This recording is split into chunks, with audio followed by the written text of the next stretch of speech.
and welcome back to our channel। আশা করছি সবাই ভালো আছে, আমরাও ভালো আছি। এখন আমি রেডি হয়ে নিয়েছি। আমি এখান থেকে যাব প্রথমে মায়ের কাছে, তারপর মা আর আমি মিলে যাব হচ্ছে মাসিমণির বাড়ি। আজকে রান্না পুজো, মাসিদের ইচ্ছা রান্নার, আমাদের পরের সপ্তাহে পুরো রান্না। তো মাসির বাড়ি আমরা প্রত্যেক বছরই ইচ্ছা রান্নায় যাই ছোট থেকে। তখন আমরা সবাই মিলে একসাথে যেতাম, আর তখন হেঁটে হেঁটে যেতাম, এখন টোটো করে যাই। তো এখন দিদি এবছর যাবে না, দিদি গেলে কালকে যেতে পারে, কালকে পান্না, আজকে রান্নায় আমি আর মা যাবো। এখন চলো, রেডি হয়ে নিয়েছি। শাড়ি পরবো ভেবে শাড়ি বার করেও পরলাম না, যেহেতু বৃষ্টি হয়েছে ওবেলার দিকে, তারপরে আর এই গরমে ভালো লাগলো না, সেজন্য একটা নতুন কুর্তি পরে নিয়েছি। তোমাদেরকে নিউ মার্কেট থেকে কী কী কিনেছিলাম দেখানো তো হয়নি, তার মধ্যে এই একটা নতুন কুর্তি। তো চলো বেরিয়ে পড়ি, দেখতে থাকো।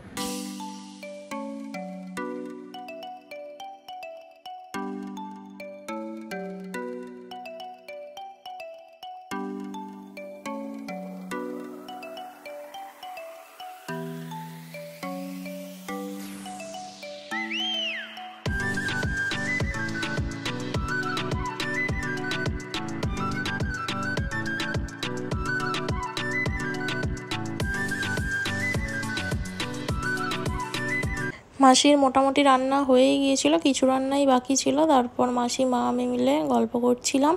এরপর এখন খেতে বসে পড়েছি। প্রত্যেক বছর রান্না পুজো মানেই কলা পাতা, সেই জন্য মাসিকে বলছি যে কলা পাতায় দিলে না। মাসি বলছে কলা পাতায় বছর সেরকম ভালো পাইনি, কালকে পান না, কালকে যদি আবার পাই তখন কলা পাতায় খাওয়াবো।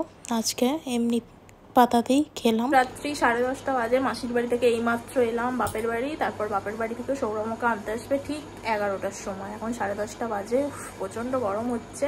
খাওয়া দাওয়া করে চলে এলাম। তারপরে এবারে 11টার সময় সৌরভ আনতে এলে যাবো বাড়ি। রোমিও আছে, খাওয়া দাওয়া রোমিও করে নিয়েছে। আর তারপর আজকে রান্না হলো, কালকে পান্না। কালকে মাসি আজকে সৌরভকে যেতে বলেছিল অনেক করেও, আজকে গেল না। কালকে দুপুরে আমরা যাব, মা আর দিদি যাবে না, আমি আর সৌরভই যাব। মর্নিং, এখন বাজে সকাল 9টা থেকেই কালকের ব্লগটাই আজকে কন্টিনিউ করছি। আজকে কোনো রান্নাবান্না তো বানাচ্ছি না বা খাচ্ছি না, কারণ এখন সকালে ব্রেকফাস্ট হয়ে গেছে। আজকে পাউরুটি আর ঘুগনি খেয়েছি। প্রথমে ওটস খাবো ভেবেছিলাম, তারপর ভাবলাম আজকে একটুখানি কেনাই খাই। আর দুপুরে আজকে মাসির বাড়ি যাচ্ছি, কালকেও গিয়েছিলাম। তো রোমিও যেহেতু এখানে রয়েছে, ওকে খাইয়ে দাইয়ে দেবো। ওকে 12টা 12:30 সময় খাইয়ে দাইয়ে দিয়ে আমরা 1-1:30 সময় করে মাসির বাড়ি যাবো। কাছেই যেহেতু, পাশের গ্রামেই, যেতে হয়তো মিনিট 10 সময় লাগবে, কিন্তু রোমিও আছে, একটুখানি ওকে খাইয়ে টাইয়ে দিয়ে স্নান টান করে পুজো টুজো করে সব মিটিয়েই যাবো, যাতে অনেকক্ষণটা একটু থাকতে পারি। সৌরভ খেয়ে চলে আসলেও মা আর দিদি দুপুরে খাবে না, কিন্তু বিকালে যাওয়ার কথা আছে। 4টের সময় করে মা দিদি যেতে পারে, তো গেলে তাহলে সবাই একসাথে রাতে ফিরবো। আর চলো ভিডিওটা দেখতে থাকো। বেলার দিকে আবার একটুখানি বৃষ্টি হলো। বৃষ্টি হওয়ার পর ওয়েদারটা একটু ঠান্ডা হয়ে গেছে, কিন্তু চারিদিকে সবসময় জল হলে না ভালো লাগে না। এখানে সেখানে যাওয়ার থাকলে এই জলেতে যেতে একটু বিরক্তই লাগে, কিন্তু জল এখন মোটামুটি থেমে গেছে। এবারে আমরাও বেরোবো।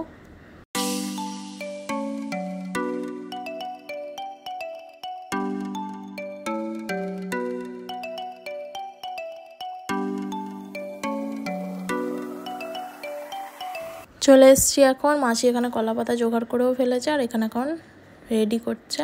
এখানে আমরা মিষ্টি জল খাওয়ার পরে এখন ভাত খেতে বসে পড়ছি।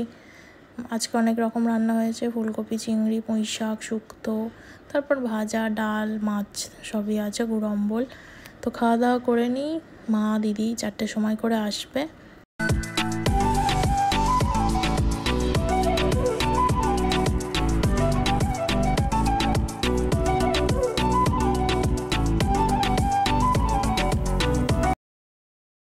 এখন বিকেল 4টে বাজে। মাসির বাড়ি এসেছিলাম 2টোর সময়। সৌরভ আর আমি খাওয়া দাওয়া করে নিয়েছি, সৌরভ বাড়িও চলে গেছে, আর আমি এখন রয়েছি।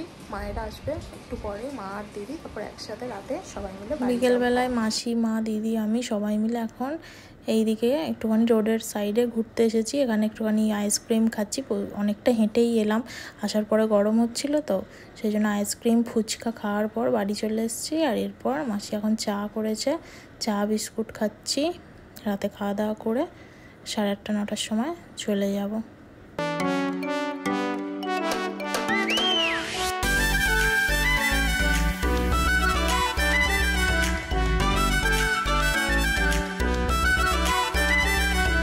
রাত্রি 10:30 বাজে বাড়ি চলে এসেছি। এখানে রোমিও চুপচাপ বসে রয়েছে, ওর খাওয়া হয়ে গেছে। আর এরপর ওর একটু সর্দি মতো আছে, শরীরটাও ভালো না, ও এখন বিছানাতেই কদিন শুচ্ছে। আর তারপর ভিডিওটা এখানেই শেষ করছি। সবাই ভালো থাকবে, সুস্থ থাকবে। Good night, tata.